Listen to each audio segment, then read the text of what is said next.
Hi friends, good morning to all of you. आज हम लोग रिमाइंडर सिस्टम का कुछ पार्ट बचा हुआ है। पार्ट 13 में उसको ख़त्म कर देते हैं, ठीक है।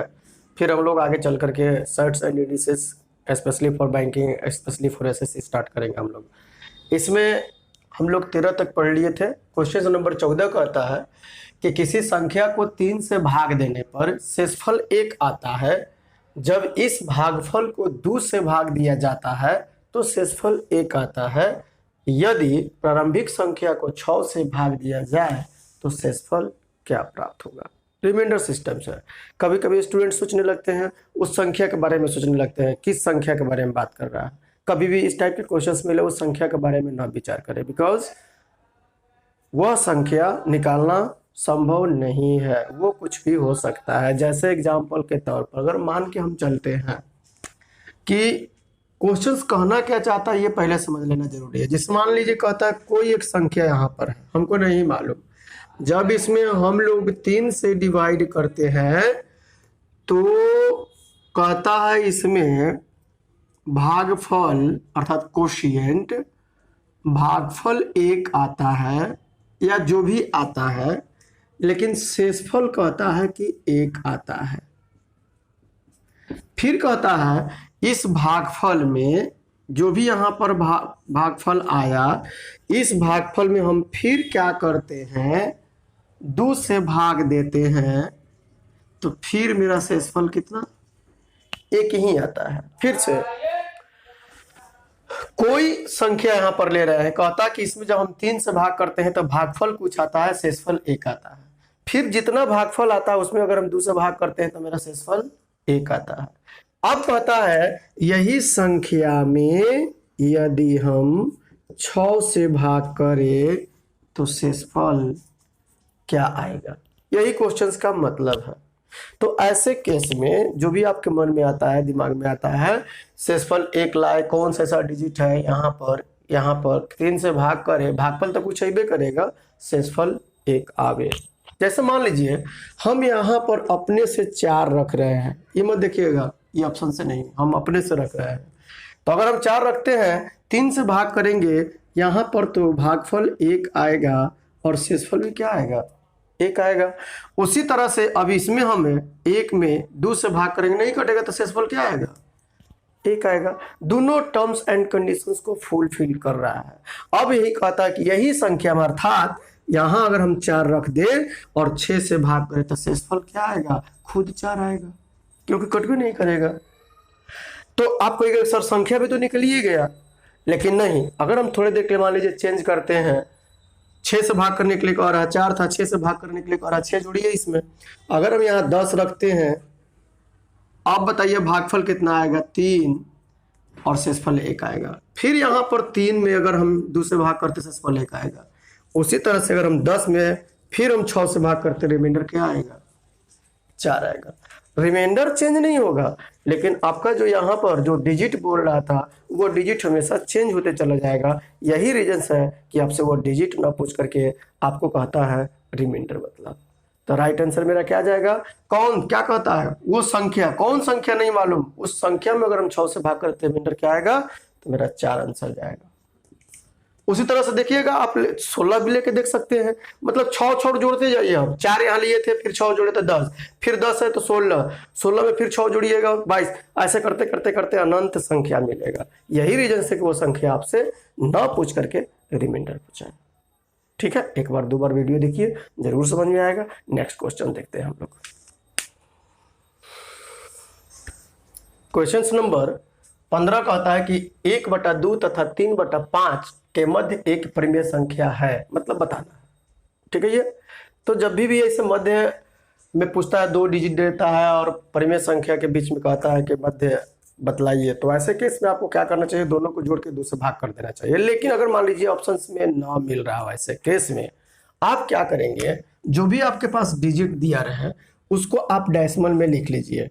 1/2 को 0.50 कह सकते हैं और 3/5 को हम लोग 0.60 कह सकते हैं। अब जो भी मेरा आंसर होगा इसी के बीच में आना चाहिए। तो इसको जब आपने पॉइंट में तोड़ा तो इस सबको भी पॉइंट में करके देख लीजिए। अगर इसको तोड़ते हैं तो 0.40, देखिए 0.5 0.6 के बीच में आना चाहिए, 0.4 नहीं हो सकता आंसर। उसी तरह से इसको अगर हम तोड़ते हैं तो 7 5 35 लगभग 0.55 आएगा, जो कि इनके बीच में इट में भी हो सकता है। अभी नहीं करे कि यही आंसर मारिए, लेकिन हो सकता है। फिर इसको हम तोड़ के देखते हैं 0.66, इससे तो आगे बढ़ गया, इसलिए मेरा आंसर नहीं हो सकता है। और इसको तोड़ते हैं तो ये तो इससे भी छोटा हो गया, इसलिए मेरा आंसर दी जाएगा। ठीक है, इस टाइप के क्वेश्चन मिले ऐसे ही बनाइए। एक और क्वेश्चन मिलेगा आगे चल करके, देखते हैं हम लोग नेक्स्ट क्वेश्चन नंबर 16 में कहता है कि यदि n एक सम संख्या है तो 6 के पावर n माइनस 1 किससे पूरा पूरा विभाजित होगा। यदि n एक सम संख्या है, इवन नंबर है, इवन की बात कर रहा है, तो 6 के पावर अगर हम n का वैल्यू दूर रखते हैं -1, तो किससे 35 अर्थात 36 माइनस 1 बराबर 35। ऑप्शन में 35 तो है। तो ये सब छोटा क्वेश्चन है, कहीं से कोई प्रॉब्लम्स नहीं होनी चाहिए बनाने में। आप लोगों को रिमाइंडर सिस्टम अच्छे से पढ़िएगा, उससे जो भी नॉलेज आप लोग गेन करिएगा, ये सब कुछ है नहीं इसमें। ठीक है, नेक्स्ट क्वेश्चन देखते हैं हम लोग।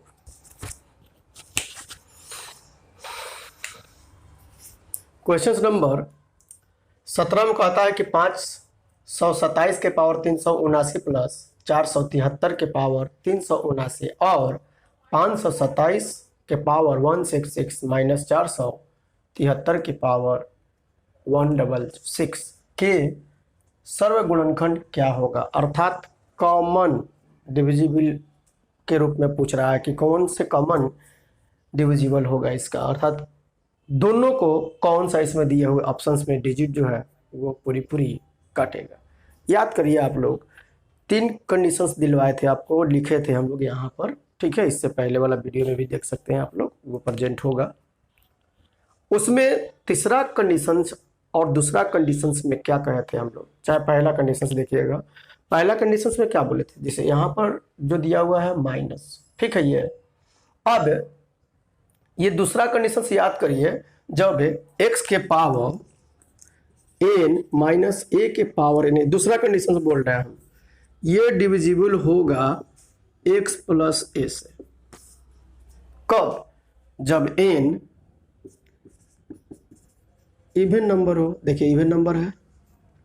और तीसरा कंडीशन क्या लिखवाए थे, x के पावर n प्लस a के पावर n, यह डिविजिबल होगा x प्लस a से जब n ऑड नंबर हो।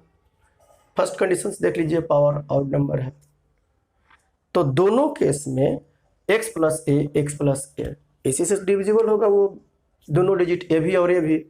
तो x के जगह पर क्या है 527 और a के जगह पर 473, दोनों को जोड़ लीजिए।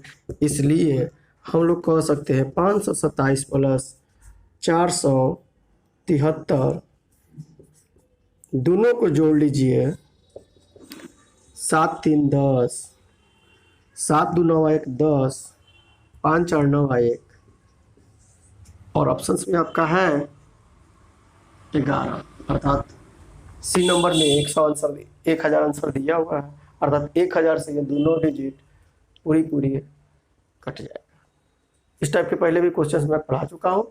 खैर, अगर नहीं याद आ रहा है तो टर्म्स जो 3 को लिखवाए थे वो जरूर याद रखें। नेक्स्ट क्वेश्चन देखते हैं। क्वेश्चन नंबर 18 में कहता है कि 3 के पावर 25 प्लस 3 के पावर 26 प्लस 3 के पावर 27 प्लस 3 के पावर 28 किससे डिविजिबल है। 4 को ऑप्शन दिया हुआ है, तो आप चाहे तो 3 के पावर अगर हम कॉमन लेते हैं तो यहाँ 1 बचेगा, यहाँ 3, यहाँ 3 के पावर 2 या 9 कह सकते हैं हम लोग, 3 के पावर 2, नहीं तो इसी की जगह हम 9 लिख सकते हैं। और यहाँ 3 के पावर 3 बचेगा, यहाँ 27 कह सकते हैं हम लोग। जब इसको हम लोग करते हैं तो क्या मिलता है हमको, देखिएगा 36 और 4 40, कोई दिक्कत नहीं होनी चाहिए। अब इसमें जो दिया हुआ है डिजिट, ये किससे डिविजिबल होगा, तो जिसके लास्ट में देखिए यहाँ तो ये तो संभव नहीं है, ये भी संभव नहीं है, इसमें 2 गो 5 गुने 5 है, जबकि 40 में क्या है, केवल 1 गो 5 है, 5 गुने 8। ठीक है ये, तो ये भी नहीं जाएगा, हाँ ये चला जाएगा क्योंकि लास्ट में एक जीरो तो है, ये है, और ये तो 3 के पावर में तो पूरा कटबे करेगा, इसलिए मेरा राइट आंसर क्या जाएगा, डी जाएगा। क्वेश्चन नंबर 19 में कहता है कि √2 और √3 के मध्य एक परिमेय संख्या बतलाइए। देखिए रूल्स बताए हुए, दोनों को जोड़ के 2 से भाग करिएगा, आंसर आ जाएगा, लेकिन दिया हुआ है यहाँ पर आंसर, और किताब में ये आंसर ना दे करके आंसर इसको कहता है। तो ऐसे केस में आप लोग 2 तरह से ट्राई करिएगा। जब रूट का केस दिया रहे तब रूट वाला वैल्यू को आप लोग विदाउट रूट कर लीजिएगा, उसका वैल्यू लेकर के। जैसे √2 को हम लोग 1.414 तो कहबे करेंगे, और √3 को 1.732। अब ऑप्शंस में देखिए, जो रूट में हो उसको फर्स्ट बार में ना प्रायोरिटी दे करके आप उसको सेकंड में रखिएगा, तब तक जब आपके ऑप्शंस ना मिले दूसरा ऑप्शन। जैसे यहाँ पर दिया हुआ है 1.5, ठीक, आप देखिएगा वैल्यू, ये तो पहले नहीं होगा, पहला बात। अब 1.5 कहता है, क्या 1.414 और 1.732 के बीच में 1.5 आता है क्या? अगर आता है तो आप उसी को मारिएगा जो विदाउट रूट हो। क्लियर है ये? अतः आंसर ये भी सत्य हो सकता था, लेकिन जब विदाउट रूट में कोई दिया रहे और आंसर 2 को दिया हुआ है, एक रूट में दिया हुआ है और एक विदाउट रूट दिया हुआ है, उसी का मान लीजिए वैल्यू, तो ऐसे केस में आप विदाउट रूट को मारे वो ज्यादा आंसर सुटेबल होता है। अतः इन दोनों के बीच में मेरा ये सुटेबल है, हम 1.5 को मारेंगे। अब रूट की बात आती है, क्यों नहीं उसको प्रीफर करेंगे? क्योंकि जब भी आप लोग घटांक और करनी आगे पढ़ाएंगे तो उसमें बताएंगे आप रेशनलाइज करते हैं। रेशनलाइज क्यों किया जाता है? ताकि हम लोगों का रूट से फ्री फ्रॉम हो, खास करके डिनोमिनेटर। क्लियर है ये? ऐसे केस में आप ना ऐसा मार करके ये भी आंसर कह रहे हैं, गलत नहीं है, लेकिन आप उसको ज़्यादा ना प्रायोरिटी दे करके आप विदाउट रूट वालों को ज़्यादा प्रायोरिटी देने का प्रयास करें, खास करके एग्जाम्स में। ठीक है, नेक्स्ट रिमाइंडर सिस्टम का ये लास्ट क्वेश्चन है, आप लोग देख लीजिएगा। ठीक है, अब रिमाइंडर हम लोग का पूरा कंप्लीटली खत्म हो गया, उसमें अब कहीं से कोई प्रॉब्लम्स नहीं होनी चाहिए। हाँ, आप लोगों को, सभी लोगों को एक चीज़ जरूर सजेस्ट करेंगे, बहुत से मार्केट में किताब है, चाहे ऑनलाइन आप लोग पढ़ते हैं, बहुत से उलूल क्वेश्चन लोग डाल देता है। कभी भी आप सबको फॉलो ना करके आप प्रीवियस क्वेश्चन को फॉलो करें। कोई भी चीज़ पढ़ते हैं, किसी भी एग्जाम की तैयारी करते हैं, आप प्रीवियस क्वेश्चन को फॉलो करें। हम ही नहीं करें कुछ नया नहीं सीखिए, नया तो सीखना ही है, लेकिन first of all you have to give the priority of the previous questions, after that you can give the other questions. ठीक है, क्योंकि प्रीवियस में ऐसा जब भी एग्जाम होता है तो बहुत ज़्यादा कुछ चेंजिंग नहीं रहता है, प्रीवियस क्वेश्चन से उठा के डालता है। हाँ, मैथ का क्वेश्चन ऐसा नहीं है वही क्वेश्चन डाल देगा, लेकिन टाइप तो वही रहता है। इसलिए कभी भी आप लोग मार्केट से प्रैक्टिस बुक लेते हैं जो कि बहुत ज़्यादा कैलकुलेटिव होता है, आप जब बनाते हैं तो वो फ्रस्ट्रेट होने लगते हैं। तो वैसे फ्रस्ट्रेशन आप एग्जाम की तैयारी फ्रस्ट्रेट होने के लिए नहीं करते हैं, बल्कि एग्जाम को क्वालिफाई करने के लिए होते हैं। तो एग्जाम को अगर क्वालिफाई करना है तो ऐसे केस में आपको प्रायोरिटी प्रीवियस क्वेश्चंस को देना है, ना कि प्रैक्टिस या कहीं कहीं उलूल जुलूल क्वेश्चंस लोग डालते रहता है उसको बनाने लगते हैं आप लोग। ठीक है, तो जितना आपको दिया जा रहा है वो इनफ है, आप उस पर प्रैक्टिस कर लीजिए। उससे रिलेटेड प्रीवियस क्वेश्चंस में जो भी अगर अलग मिलेगा, नहीं बनता तो हमको जरूर कहिए, आप लोग कमेंट बॉक्स में डालिए, हम जरूर आपका उस प्रॉब्लम्स को सोल्व करने का प्रयास करेंगे। लास्ट में कहता है कि 9 के पावर 6 + 1 डिवाइडेड बाई 8 रिमाइंडर बतलाइए। तो बोले थे कि यहाँ पर 9 है, यहाँ 8 है, ये क्या 9 - 1, जो तीनों कंडीशन लिखवाए थे। अब 9 यहाँ x - a का केस है, तो बतलाए थे जब x - a का केस होता है किससे होता है? x के पावर n - a के power n, where n even number हो या ऑड नंबर हो। तो सबसे पहले इसको हम लोग क्या लिखेंगे? 9 के पावर 6 - 1 के पावर 6। अब ये -1 लाए अपने से, तो बैलेंस करने के लिए 1 तो देना पड़ेगा, ऑलरेडी +1 में था। अब इसको हम लोग भाग करते हैं 9 - 1 से, तो ये तो पूरा पूरा ये वाला कटेगा इससे, तो रिमाइंडर कितना बचा? 1 का 1 2, जो कि ऑप्शन में है। इस तरह से रिमाइंडर सिस्टम समाप्त हुआ। अब अगला वीडियो जो 14 पार्ट मिलेगा आप लोगों को, रिमाइंडर सिस्टम्स खत्म हो गया। अब हम लोग सर्ट्स एंड इंडिसेस पढ़ेंगे, पहले बैंकिंग के लिए, ठीक है, फिर किसी और के लिए। ठीक है, वीडियो देखिए आप लोग, वीडियो को लाइक शेयर सब्सक्राइब जरूर करें। जो फर्स्ट बार में अगर वीडियो देख रहे हैं तो सब्सक्राइब जरूर करें, लाइक शेयर जरूर करें। बहुत बहुत धन्यवाद आप लोग का, बाय।